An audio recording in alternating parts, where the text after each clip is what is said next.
Hello, beautiful people, and welcome back to my channel. My name is Corinne, where we talk about all things sex, thriving in your singleness, and self-love.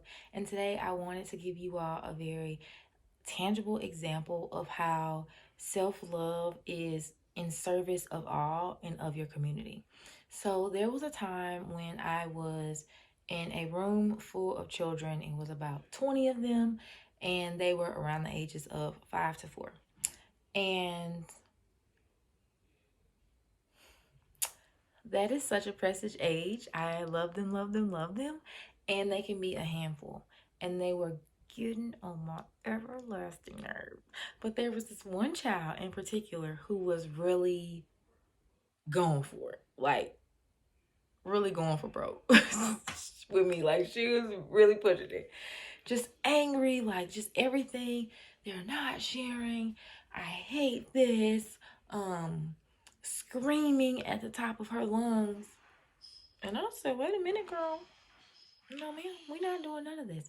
So at first, I was extremely frustrated. And then I remember, I said, Corinne, when you act irritable and when you are upset, those are symptoms of a larger problem.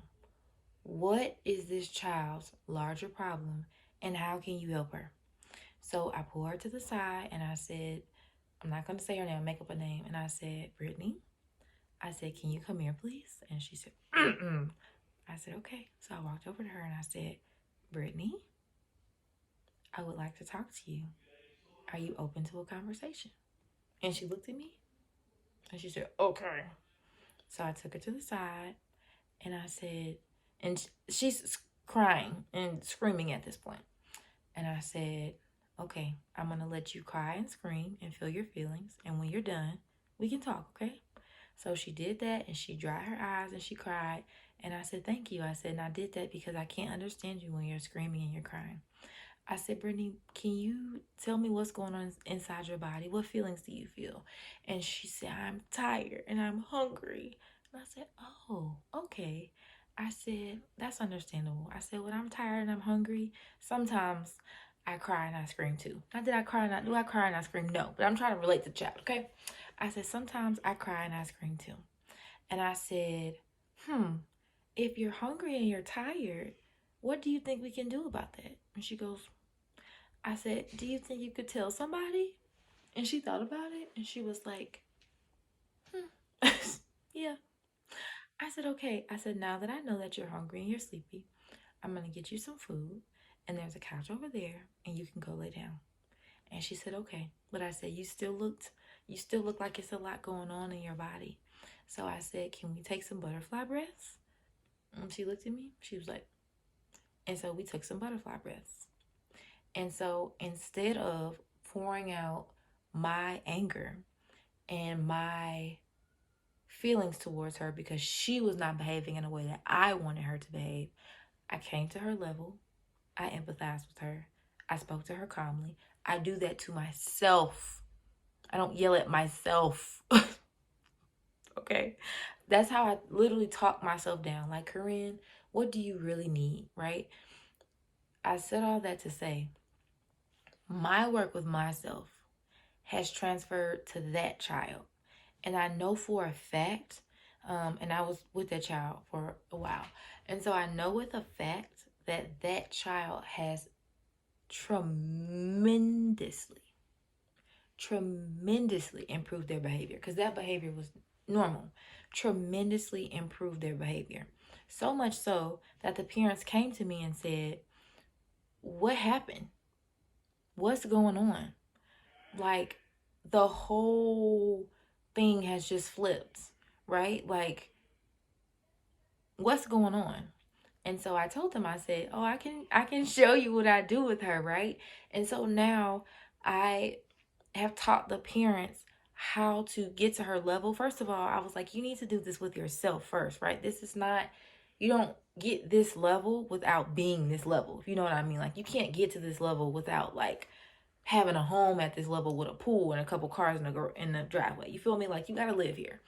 And so I was telling them, I said, oh, like, this is just how I work with myself. And so I worked with her like that. I teach myself breathing, teach the children breathing. I'm calm with myself. I'm calm with the children, right? And so my self love journey of being kinder to myself has not only extended to this child and many numerous other children, but let's stick to this one, has not only stuck with this child, but now her parents are getting involved on breathing, right? And on regulating their emotions when things are not going their way. That is a tangible example of what I mean by your self work is community service.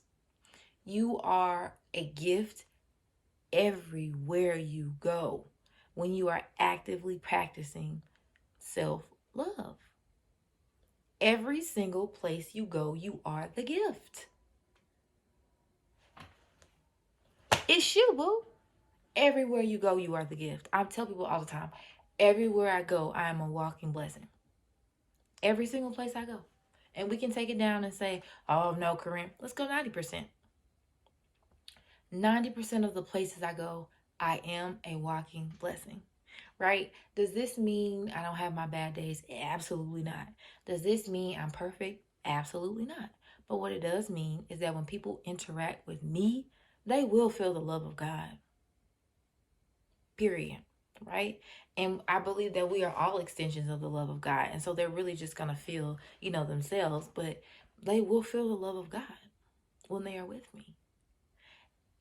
There is nothing selfish about the time and the practice and the confusion and the frustration that I took to teach myself how to remain calm and how to breathe deeply.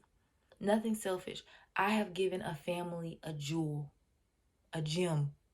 They pay people thousands of dollars, okay, to come help their kids calm down. People pay thousands of dollars. I am a walking blessing. And when you do your work, you will be a walking blessing. So, some practical steps of how to get here. I would highly recommend you watch some of my other videos. But some practical steps are start with yourself first. Start very small. Say some affirmations. I am proud of myself. I love myself. I can do anything I put my mind to. I am breathing. I am alive. I'm grateful for my fingers. I'm grateful for my hands. I'm grateful for my toes. All those kind of things. And then I want you to write a situation down, right? Like someone cuts me off in traffic. That's a common situation. Write that down, especially if you live where I live. That's a common situation. Now write down what you want your loving response to be. Write it down. And so my loving response is when people cut me off, I say, God bless you. I hope you make it on time. I hope you make it on time. And like a small story, I was driving today and I saw this white Jeep just going crazy. And I said, God bless you. I hope you make it there on time. I had to get off the ramp and U-turn and go back. And who did I see on the side of the road with a crash? Like they crashed into something. I don't know what they crashed into, but they crashed into something. So the front of their car was like, if this is the front of the car, it's supposed to like this. It was like this, like it was smashed. You know how cars look when they smash into something. The white Jeep. And so I'm like, dang, like they really got into an accident, right? So I always try, I'm like, God bless you. I hope you get to where you're going. And I hope it's worth it, right? Clearly, it wasn't worth it because I don't think they wanted to be on the side of the road. But write down some common situations that happen in your life that annoy you or you feel like you could get better at, and write down what you want your response to be. It could be, my child is crying and I'm just sick of it, right? The response could be, leave the room and take 20 deep breaths. Or your response could be, call your child's name, because it's helpful when you just repetitiously call people's name. At some point they are going to answer to you. So repetitiously call the child's name and speak to them in a calm voice and realize that their behavior is not a reflection of you, right? Just because they're crying doesn't mean that because you want them to stop crying, that's what they need to do. Like they got to get their cry out. So understand that and be empathetic to that and say, honey, feel your feelings. But maybe you say, here, we practice crying, maybe in a smaller voice. Like anything that could help you, but that you can send those people love, but at the same time, you can keep your emotional levels well managed. A third thing that I like to do is, of course, a self care routine. But my self care routine definitely consists of affirmations, reading the Bible, listening to positive podcasts, positive audiobooks, and things like that. But I do want you all to know that caring for yourself and loving yourself will never ever be a selfish act. It is a community service, and you are a walking blessing when you do that. So I hope that you all enjoyed this video, and I hope that it resonated with you and that you understand what I'm trying to say, and that you also understand what a major part in life and in your community you have to play by showing up fully as your whole healed. Like, we're not going to, be whole. Death is like wholeness. So we're not gonna ever get it done, but at least be the most whole, the most healed version of yourself, so you can walk into every room as the blessing. Okay. Okay. Hope y'all enjoyed this, and I will see you later. Bye.